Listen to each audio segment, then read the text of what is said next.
So this is lecture 16 on limit theorems. So we already had a few limit theorems in the previous lecture, mostly concerning comparison of limits based on comparing values of functions near the limit point. And this is just the next step in that direction. So here we're going to look at some algebraic properties of limits. So to do that, we of course need to introduce or remind rather the reader, viewer, whatever, how to build new functions from old, right? In particular, if we have two functions with domain D, which is a subset of the reals, and a constant C, then we can build the functions f plus g, f times g, and c times f. These are functions with the same domain D by convention, and they're given by the point y as rules. You know, f plus g of x is f of x plus g of x, f times g of x is f of x times g of x, and c times f, well, that's just c times f of x. That's how we define that new function, the scalar multiple function. And likewise, the quotient of f by g is given a new domain d tilde, which may or may not be different than d, depending on whether or not g of x is not equal to 0 for some x. So if g of x is non-zero for some x, then f over g is defined by the quotient of f of x over g of x for all x and d tilde. Now I will warn you that they continue to use d tilde as like a standard, quote-unquote standard notation for the domain of the quotient throughout this section. So if you're reading later in the section like I was, and all of a sudden you see d tilde and you're like, what is d tilde? It's not defined anywhere. Well, go back to the start of the section. All right, now I will get back to the actual text here in a second, but I just wrote out this one proof because I thought it was healthy to see it in what's called epsilon delta notation, right? The proofs in the text are largely borrowing from corresponding sequential properties, and I thought it's healthy to see a complete proof here just based on the epsilon delta definition. It's pretty standard. I show this to Calculus 1, for example, when I have time. A good Calculus 1 class, I'll actually give this proof in class. So suppose, I show college freshmen this, and some of them understand, but anyway, so suppose x goes to x bar, f of x is LF, and x goes to x bar, g of x is LG. Suppose those exist. Let epsilon be greater than 0, then we can choose delta f and delta g positive, such that whenever we're within delta f units of x bar, we get that the difference of f of x and LF is within epsilon over 2 units. These are at most epsilon over 2 apart. And whenever we're within delta g units of x bar and not equal to x bar, that's that 0 down there, that implies that, well, g of x minus LG is less than epsilon over 2, right? So if we let delta be the minimum of both of those, then we can have both of the inequalities at once, right? If we have that delta is the minimum of delta f and delta g, that means we get for such x that are less than delta, they're less than or equal to, I should say, less than or equal to delta f and delta g. So that means we get both this condition and that condition for such x. And so there it is. If we take the difference of f of x plus g of x minus LF plus LG, and really, so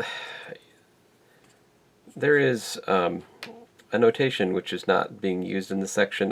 You might express it like this: the limit as x goes to x bar of f plus g is equal to the limit as x goes to x bar of f plus the limit as x goes to x bar of g. Perhaps that's another alternative kind of notation you could use, but you notice that we're putting the explicitly of x in the functions being limited, so that's not the notation we're endorsing at the moment, but there is a sort of more abbreviated notation you could take like that, where then when we said f plus g, well, that would be the function f plus g, right? And when we evaluated x, it would be f of x, f plus g of x, which would be f of x plus g of x. So really this has to do with the limit of f plus g. If we take the perspective of functions as opposed to expressions, I think the definition as stated is more a definition that's based on, I mean, these distinctions are kind of capricious in some sense. But anyway, all right, so here we go, triangle inequality. That goes to that, and then of course that's less than epsilon over 2, and that's less than epsilon over 2. And so we get that's equal to epsilon, of course, and then that proves then that the limit as x goes to x bar of f of x plus g of x is lf plus lg, which, by the way, is limit of f of x plus limit of g x goes to x bar of g of x, which is, of course, the additive rule for limits. It should be emphasized that the precondition for applying this rule is that both of these exist, right? Like, you can't apply this limit law when these guys don't exist. I mean, there are some other things you could say, right? Like, if the limit of g of x was infinity and the limit of f of x exists, then I believe it is true that the limit of f of x plus g of x is also infinity. There are some guidelines for divergent limits that you could talk about, and perhaps we'll talk about some of those at the end of this section, but probably not. This textbook is not trying to be encyclopedic in its treatment of the material, right? I mean, I would say this textbook is pretty minimalistic. It's trying to keep it lean and tight, so that the student doesn't get distracted with too much trivia, let's say. Sort of the opposite of my style, I suppose. Now, so here we're on page 67 of Lafayette, and was it, oh man, I forgot the last name. Where's the other guy? Oh, come on. Trying to get to the first page of the book so I can tell you the author's names. I keep forgetting. Nam, or Mao Nam, Lafayette, and Mao Nam, Beatrice and Giardo, and Win Mao Nam. This is Introduction to Mathematical Analysis 1, second edition again, and we're currently on page, let's see here, 67. All right, so as I was saying, limit theorems, and I already stated that definition, and here's the theorem. I've already proved the first part of this theorem, right? And you'll notice that the theorem, as stated in the textbook, has a few other bells and whistles. It also had, well, the textbook theorem also, I forgot to include the division part. I had, actually, I didn't include any of these parts, but I just defined multiple scalar multiple and quotient of functions. But of course, the limit laws equally well apply, that the limit of a product is the product of the limits, the limit of a scalar multiple of a function is the scalar multiple of the limit, and the limit of a quotient is the quotient of the limits, provided that the denominator function limits to a non-zero constant. And the proof given by the text is, it's not bad, it's just they basically are going to use the corresponding sequential limits and pass everything through the convert continuous limit to sequential limits theorem, which is theorem 3.12. So you suppose you've got, so here's his proof of part A. Xn a sequence that converges to x bar, and xn not equal to x bar for every n. Great. Suppose that the limit of f of xn is L, and the limit of f of xn is g of xn is m. Then from theorem 2.2.1, so this theorem right here is the additive sequential limits law. So we get that the limit of the addition of two sequences is the addition of the limits, and then of course then we have proved then that since this was an arbitrary sequence that converged to x bar and was not equal to x, we have thus shown that the limit of f of x plus g of x as x approaches x bar is L plus m. And it doesn't even give the proofs of B and C, but they're similar. All right, great. Now, as you can see here, sometimes when I read a book, I don't read from the start of a section. I just kind of jump in, and as I just jumped into this section, I was most perplexed. I was like, what? D bar, D tilde here. I'm like, what? What's D tilde? I'm like, ah. And then I'm like, oh, duh. D tilde is right back in the previous page. I figured it out eventually. But, so, and again, the definition here, the proof here, x bar is the limit point of d tilde. Well, since x bar is the limit point of d, there's a sequence uk and d converging to x bar such that uk is not equal to x bar for every k. Great. All right. And since m is not equal to 0, it follows from an application of theorem 3.1.6 that you can pick delta such that g of x is not equal to 0 whenever it's close enough to. So this theorem 3.1.6 is that was the theorem that told us that if the limit of f was less than the limit of g, then f of x is less than g of x for x sufficiently close to the limit point. So here we're basically taking f of x to the identically 0 function, and so if 0 is less than, if the limit of 0 of course is 0 and the limit of g is m, which is non-zero, then it follows that g of x is positive, is not equal to 0 for x sufficiently close to the limit point. So that's what's going on here. And so for such x, that means that this is tantamount to saying that x is in d tilde, right? Because that means x is non-zero, which is what's needed. If x is in d and g of x is not equal to 0, that's exactly the definition of d tilde. All right, and so what he says is, okay, so then for uk and d tilde, k sufficiently large, x bar is the limit point of d tilde, and then he falls back on the quotient of the limits. Prove again. Again, I mean, this is okay, but I think it would be healthy, indeed a good idea, for yourself to try to prove these things by direct argument involving epsilons and deltas as opposed to funneling everything through the sequential correspondence. So anyway, I showed you one of those at the start of this lecture. I'm going to go on now. So example 3.21, and here's an actual computational example of calculating limits with limit laws. So we've got a function defined for real values which are not equal to -7, and we're supposed to calculate the limit as x approaches -2. All right. So you notice, like logically speaking, I always tell students, like, this is taking out a logical loan, right? I can only make this first step based on the condition that the limit of the numerator and the limit of the denominator actually exist and the denominator is non-zero, right? So technically speaking, really you ought to point out that these guys down here exist and are equal to blah blah blah blah blah. That implies that the limit of the downstairs one is not equal to 0.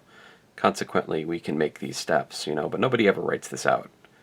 But like other mathematical proofs, we require you to establish that the precondition for theorems have been met before you make the argument. And for some reason, it is the custom that we allow ourselves to take out a logical loan, so to speak, when you're calculating a limit.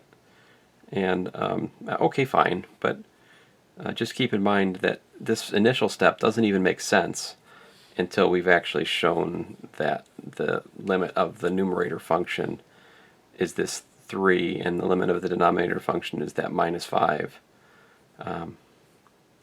So, I mean, there's a much more logically proper way of doing this, which would break it up into a few sentences, like tackle the numerator function first, show it limits to 3, look at the denominator function second, show it limits to -5, and then say, okay, so then the limit of the quotient is equal to, -3/5. But anyway, don't worry, I will still let you guys do it this way, but I don't know, just it kind of bugs me. Example, let's see here, example 3.22. limit of 1 plus 2 minus x squared over x squared plus 7 as x approaches 0. So again, we just split it up into pieces, evaluated the limit point 0, and we get 1, 1, 0, 7. So 2 over 7. Great. Okay. So fine. Let me just take this example here just to show you, like, let me just break it down for a second here. So more logically, it should be something like this. Observe the limit as x goes to 0 of 1 plus 2x minus 1 squared. Well, see, this is what's obnoxious, is even this, I should really do. Okay, fine. So I can't even do that, right? I should start with observe the limit of, oh goodness, I'm a hypocrite. What can I tell you? I can't even bear it. Oh, I'm sorry, guys. It's just when you, so my apologies, but to be really careful here, we'd have to write. I mean, honestly, even this simple little example really deserves about a half a page of careful, like this, then this, then this, then this, then this kind of stuff. Or you could just do the epsilon delta thing and avoid that. But, well, anyway. Example 3.2.3. We got limit as x squared plus 6x plus 5 over x plus 1 as x approaches minus 1. Now, here the key is that this is the limit as x goes to minus 1. So in the previous two examples, we've basically been able to just plug the number in to the limit and calculate by just plugging the number into the limit expression. That won't work here because this has got division by 0. But the thing is, it's also got multiplication by 0 upstairs because that factors to x plus 1 times x plus 5 and over x plus 1. So at minus 1, if you looked at the graph of this rational expression, you'd have what's called a hole in the graph. And anyway, the larger point here is if you think about the definition of limit, the limit as x approaches minus 1, it involves, it has this presupposition, what? 0 less than x plus 1, absolute value less than delta, right? So this, among other things, implies that x is not equal to minus 1, right? Like if x is in here, then x is not equal to minus 1 because that would give you 0. So the limiting process involves values close to the limit point, but not the limit point itself. And that's actually very, very important for a problem like this because, of course, then, as long as x is not equal to minus 1, it is algebraically logical to cancel these factors. And as such, you just have, minus 1 plus 5 as the answer because you can just plug it into there. Sorry, I'm out of room to write here. Fine, let me write. Let me do it. X goes to what? Minus 1 of x plus 5, right? Which we can break up as limit as x goes to 1 minus 1 of x plus the limit as x goes to minus 1 of 5, which, by the way, is equal to minus 1 plus 5, which is equal to 4. So what I've just written in red is the kind of, let's say, mathematical quote-unquote rigor that is involved. And still it's not quite right because, like, logically speaking, I should verify that these two limits separately exist before I make this step. So I'm still, not totally satisfied with it because it doesn't adhere to our usual top-down logical unwrapping of ideas in mathematical proofs. But anyway, so that's the main point, is in the limiting process we don't actually evaluate at the limit point, and that allows us to make cancellations. So it's pretty nice, and that's what he's basically going to come to here in the next, well, I guess that was it. So next up we have Cauchy's criterion, which is theorem 3.22, And so so this is the continuous sort of analog of the Cauchy sequence business. And here's how this goes. So Cauchy's criterion, let f be a function that has domain D. Oops, lost my cover sheet. Domain D going to the reals, and let x bar be a limit point of D, then f has a limit x bar if and only if for any epsilon greater than 0. There exists delta greater than 0 such that f of r minus f of s is less than epsilon whenever r and s are both, well, pretty close to x bar, right? So what this is saying is that another way you could look at the limit is pick two numbers, both of which are close to the close to the limit point. And if you can choose two numbers close enough to the limit point such that their values, the difference of their values is within epsilon units, then that also suffices to prove the limit exists at the limit point x bar. So the difference between this and what we were doing is that in the previous discussions we were looking at the value of like f of x minus LF. We wanted that to be less than epsilon whenever. And this whenever term here is kind of, I much prefer to say 0 less than epsilon value of x minus x bar less than delta implies that the epsilon value of f of x minus LF is less than epsilon, as opposed to f of x minus LF is less than epsilon whenever 0 less than x minus x. These are logically equivalent, but I think that this helps students understand the logic, whereas this is a grammatical device which tempts students to continue in their wrong thinking that this comes first and that comes second, and it's just not the case. So, oh man, I mean, I don't know. Depends on who you're talking to, right? But there's great danger in this language, and I worked with instructors before who actually would object to textbooks that gave this in their definition of epsilon delta, and I understand why they made that objection. But anyway, all right. So Cauchy's criterion. So the proof. Suppose that we have the limit is existing and it's equal to L.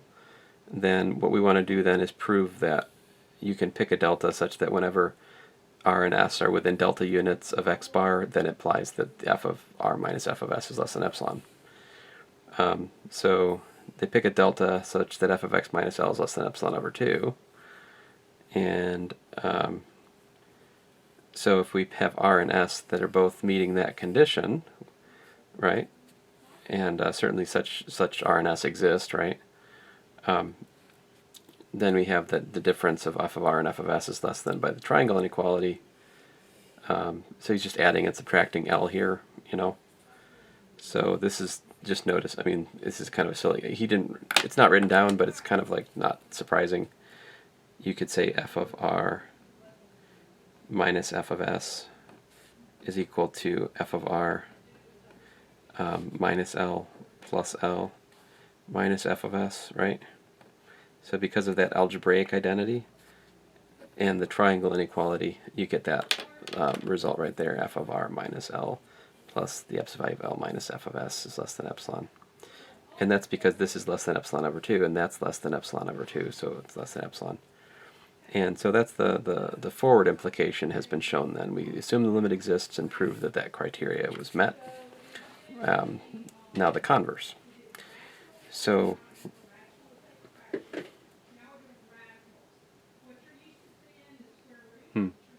okay, so I don't think my mic is picking up the instructor in the room. So my office is actually inside a classroom. So I'm hearing someone else talk right now. And that may or may not disturb my thinking. I mean, my thinking is disturbed already, but let's see here. So let us prove the converse. Here we go. Let me zoom in just a bit. Oh, too much. Ah. All right. So let us prove the converse. Fix a sequence un in D such that the limit of un is x bar and un is not equal to x bar for every n. And, all right, yeah, let's see what he's going to do here. So the converse, he should be assuming that the condition is met, in particular that there exists, so we should be assuming that there exists, for any epsilon greater than 0, there exists a delta such that this is less than epsilon whenever r and s are within delta units of x bar. Like, that should be what we're assuming. And he's trying to prove that the limit exists, so he's going to take a limit which goes to the limit point x bar and is not equal to x bar. Our goal is to then show that f of un converges to L, right? For some L. And okay, so here we go. Given epsilon greater than 0, there exists delta greater than 0, such that f of r minus f of s less than epsilon whenever blah blah blah blah blah. Right? That's the assumption.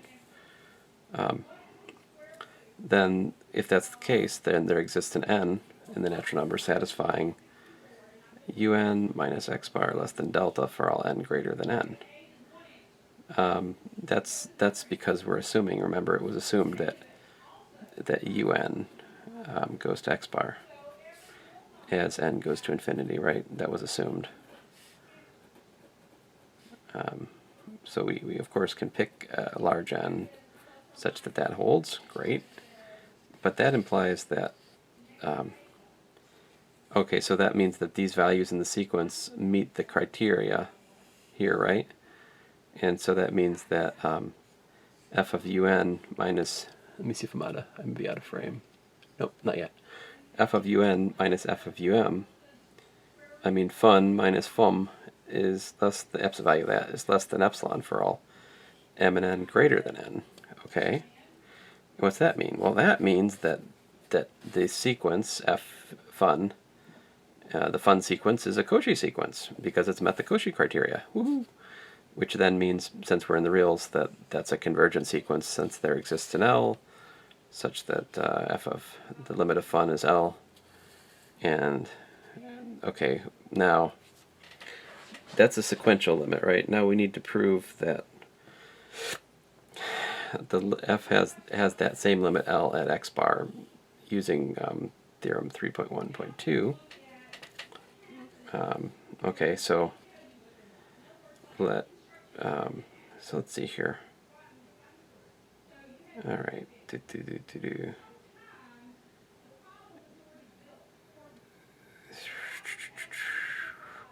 I'm just trying to see why the sequence un isn't already such a sequence.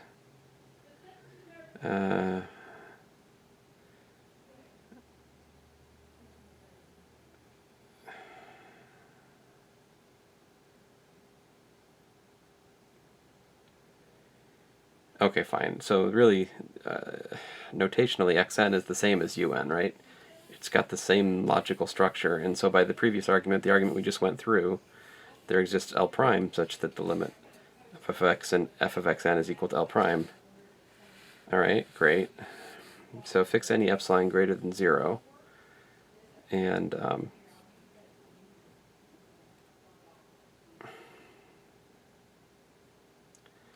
fix any any epsilon greater than 0 and let delta greater than 0 satisfy 3.3. Okay, which was 3.3 is this criteria back up here, right? So okay, great. Sorry, get back here. Fix any epsilon greater than 0 and delta greater than 0 satisfy 3.3. There exists k in the natural numbers such that un minus x bar is less than delta and xn minus x bar is less than delta. Right, because this and that both converge to x bar, right? So for n sufficiently large, they're both within delta units of the limiting value x bar. And so that means that f of un minus f of xn is less than epsilon for such n. And so he says, letting n go to infinity, we have that the absolute value of L minus L prime is less than or equal to epsilon.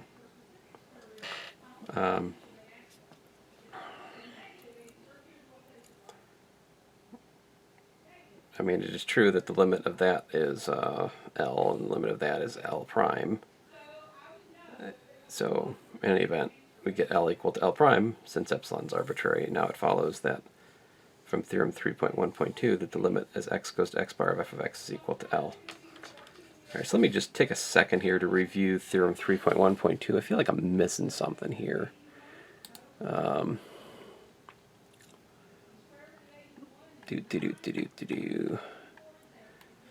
theorem 3.1.2 says, let f be a function from d to the reals, let x bar be a limit point of d, then the limit. So here's what theorem, I'll read the punchline of theorem 3.1.2. 3.1.2, basically here's what here's the critical statement is the limit as x goes to x bar of f of x is equal to L if and only if f of xn goes to L for each sequence xn in D with xn goes to x bar and xn not equal to x bar, right? Okay, I think I understand what the issue is, guys. So the reason that the proof has to have this extra little bit with the inequality involving L and L prime is that what we've proved, what's proved from here to to here is that there exists, for some sequence un, we get a limiting value L, right? And he's fixed a sequence, right? So now he's saying let it be any other sequence which also meets that same criteria, and he's showing that it also must converge to the same L. All right, so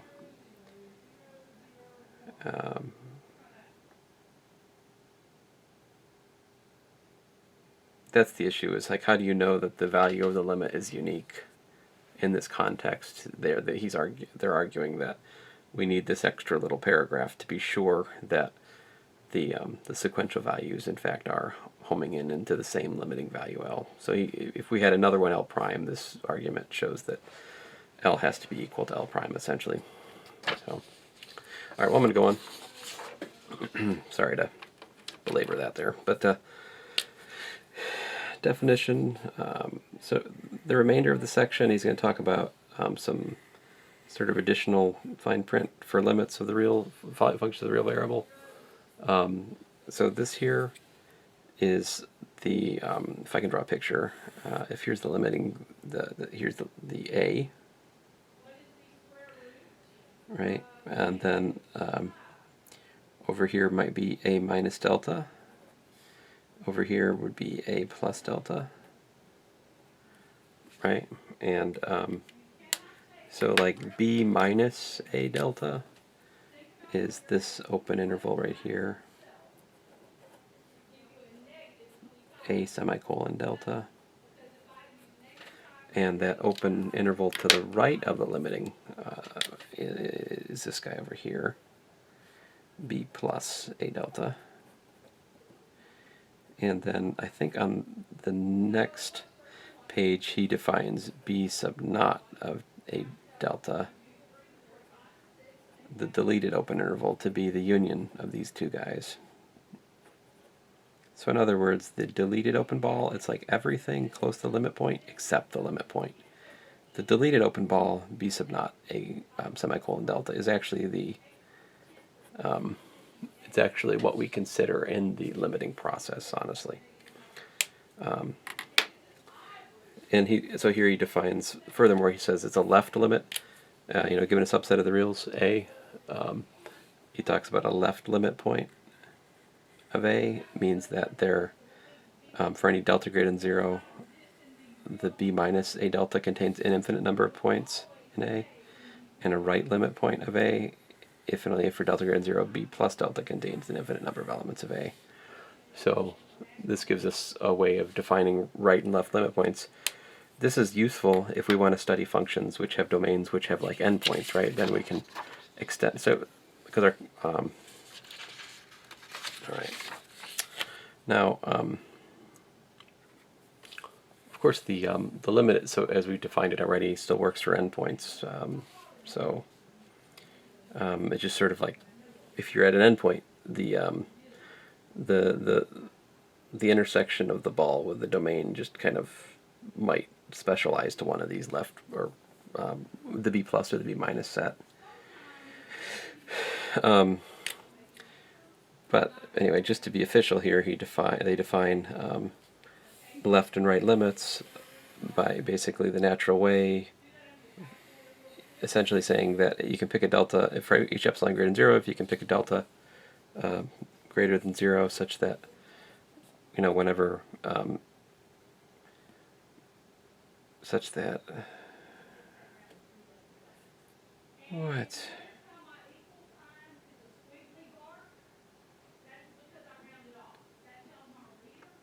Well, okay.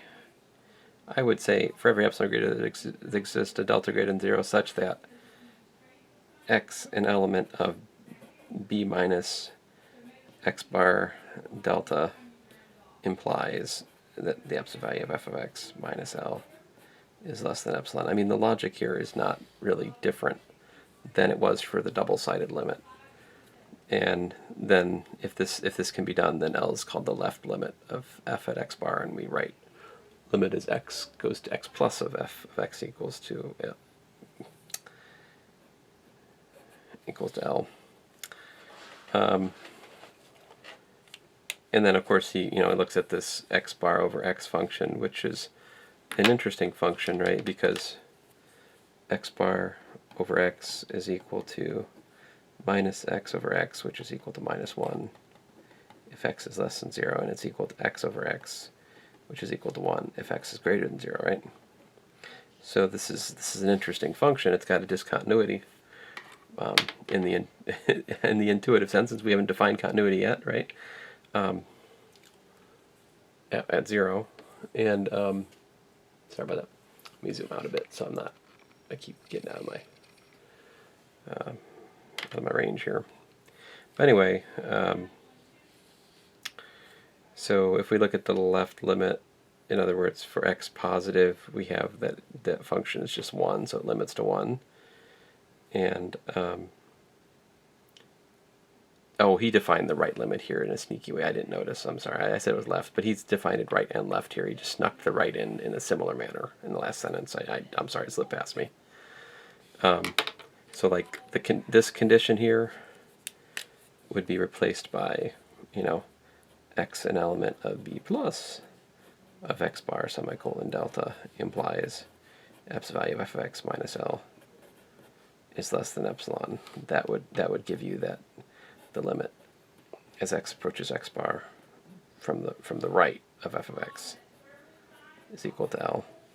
This would imply the limit as x goes to x bar from the left minus of f of x is equal to L. All right. And of course, if you have both, that means that you have everything for absolute value of 0 less than x minus x bar less than delta, which is to say the double-sided limit. If you got both of these conditions applying that, then you've got the full epsilon delta for the double-sided limit, which is a theorem he'll soon state in this section. But anyway, so this function is interesting because it's got a right limit of 1, it's got a left limit of minus 1 at 0. Another example, 3.25, you've got this piecewise defined function, so the right limit is 0 at minus 1 rather, and the left limit at minus 1 is 3, so again these don't match up. All right, okay, great. And so theorem 3.23, we have function domain D, and suppose x bar is both a left and right limit point of D, then the double-sided limit exists if and only if the left and the right limits exist. From our study in Calculus 3 and the other course this semester, this is actually very precious, right? Because when we think about the limit, multivariate limit, even in 2 dimensions, we can't break it into just a left and a right direction. There's infinitely many directions, and piecing them together is not so simple. Like absolute value is very nice. It allows us to piece together the left and the right pieces to get this interchange between the full, double-sided limit and the right and the left limits, like that. And proof is pretty much immediate from the definitions there. And of course, as should be pointed out from the previous examples, the limit as x bar over x as x approaches 0 does not exist, since the one-sided limits don't agree. And in fact, you could say the same. You could say the same. For example, 3.2.5, right? This one, the limit at -1 also does not exist, because the limit from the right is 0 and the limit from the left is 3.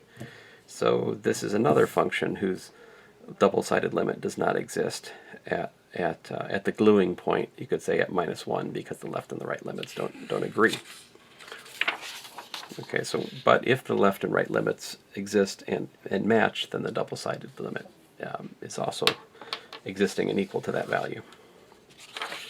So next up, definition of monotonicity for a function from an open interval AB to the reals.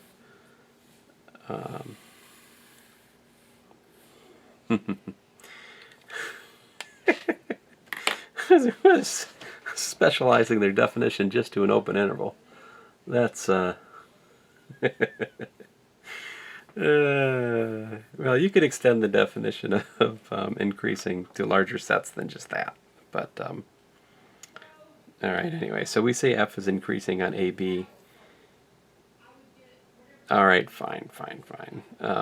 If for all x1 and x2 in AB, x1 less than x2 implies f of x1 less than or equal to f of x2. Very good. And f is decreasing on AB if whenever x is, a and x1 and x2 are in AB and x1 is less than x2, that implies that f of x1 is greater than or equal to f of x2. If f is increasing or decreasing on AB, we say f is monotone on this interval. And strict monotonicity can be defined by removing the equality case, right? Notice that under this definition, if your function is constant, it's both increasing and decreasing. So the constant function on AB is both increasing and decreasing under the given definition. However, the constant function is neither strictly increasing nor strictly decreasing under this definition. All right, so theorem. 3.2.4, if you got a function on an open interval, and it is increasing, and what else here? X bar is an element of that open interval.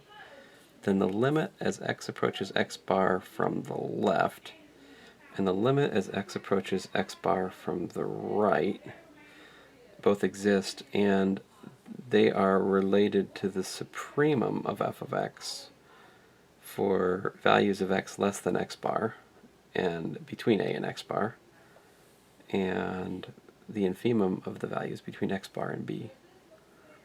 So, interesting. And the value at x bar actually has to be between these two. So, it's a pretty neat result.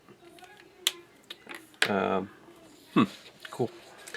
Now, here's the proof. He says, since f of x is less than or equal to x bar for all x in a to, this condition, I'll make it green here.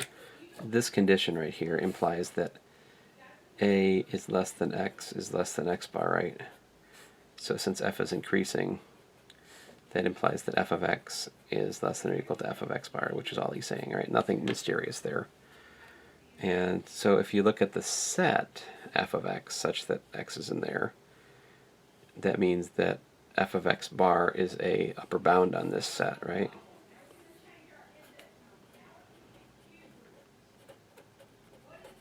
Upper bound on this guy, right?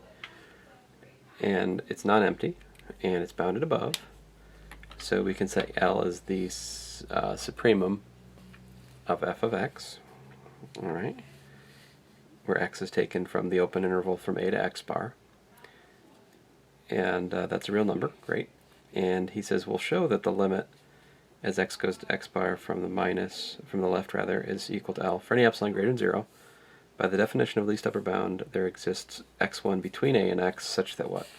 Such that L minus epsilon is less than f of x1, right? That's that old epsilon characterization of the supremum. Let me draw a picture. So let's see here, x, here's f of x bar, definition of least upper bound,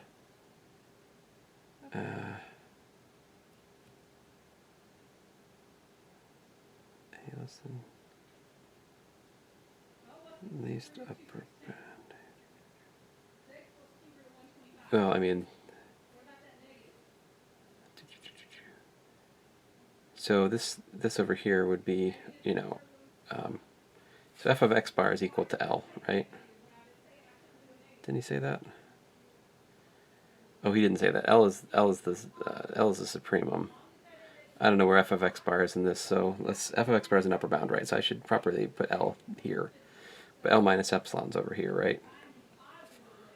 And then by the epsilon characterization of least upper bound, there is some value in here in the set, right? But to be in this set, f of x such that a is less than x bar is to say that that is f of x1 for some, for some x1 between a and x bar, right? Great. And then so my L minus epsilon is less than f of x1. And he says, okay, so let delta equal to x bar minus x1, which is positive, and use increasing monotonicity, we can get L minus epsilon less than f of x1 less than f of x, all right?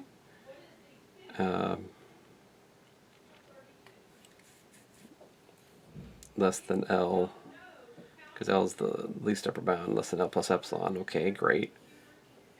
And now, how does he put it? He didn't really tell us where x is here, right? Until right over here, right? So what's this condition mean? That means x is between x1 and x bar, right? So certainly f of x1 is less than or equal to f of x, given that condition. All right. Okay. But this also tells me that f of x1 minus L is less than, absolute value is less than epsilon. And, or f of x rather, minus L is less than epsilon. And so in other words, this delta implies that the absolute value of f of x minus L is less than epsilon units. And so that proves that the limit as x goes to x bar from the left is equal to L. The reason it's from the left is because we're using this condition. And there's a similar proof that can be done from the right, and then the comparison puts the f of x bar in the middle, because, well, anyway. All right, so there's a little gap right there. I don't think he's actually explained why f of x bar is between these limits, but it's not too hard to show. It's just I don't think that's been shown there. If you think there's a gap there, you're not wrong.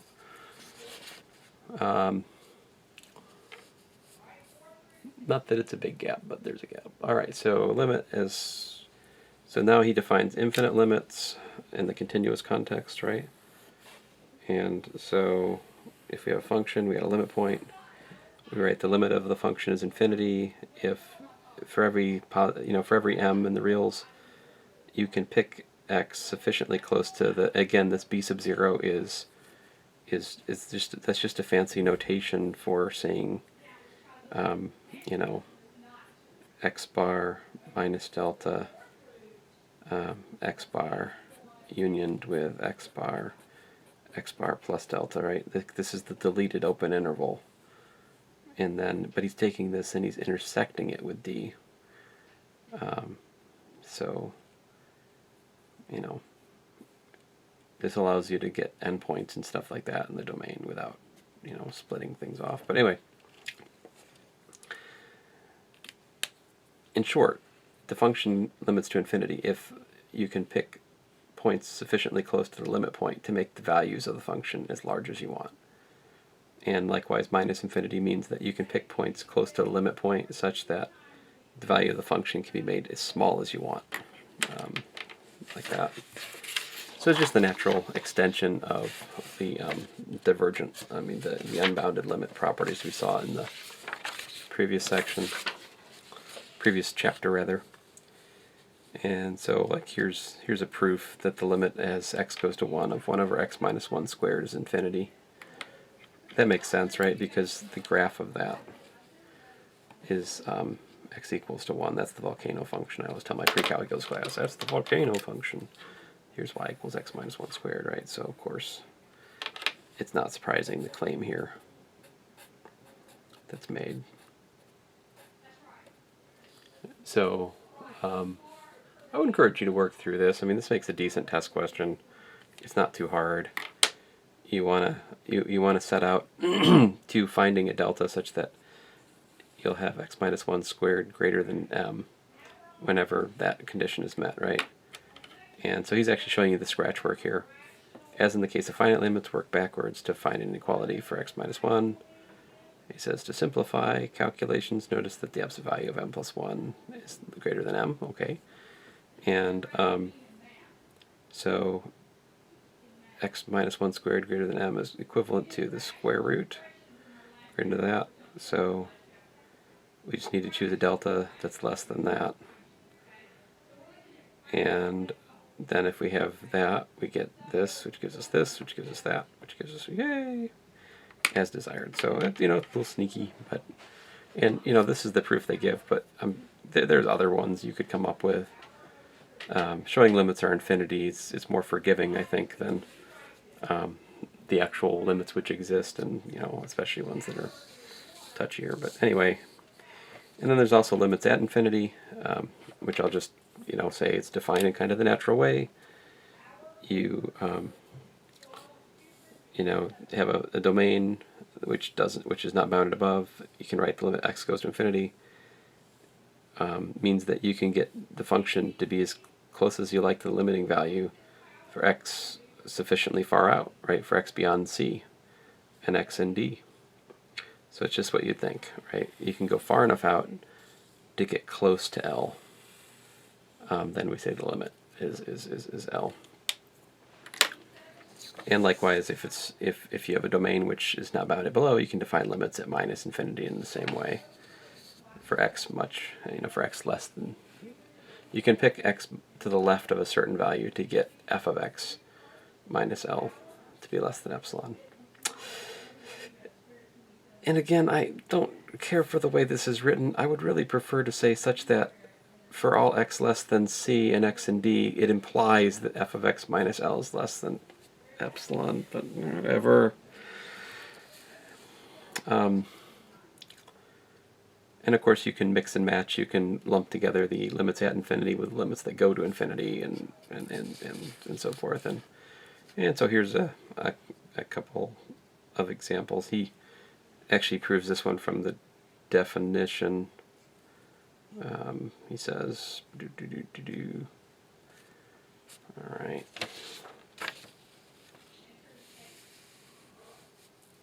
So, yeah. So, well, anyway, I'll let you read that. I'm not particularly, I mean, you can look at it. And I'm sure I probably assigned a homework problem, so I'll give you an example. I'll try to work that homework problem out, and of course you can ask me more questions if you want me to talk more about this. I'm happy to talk more, but I'm going to stop this here for now since it's getting kind of long. So, thanks, guys.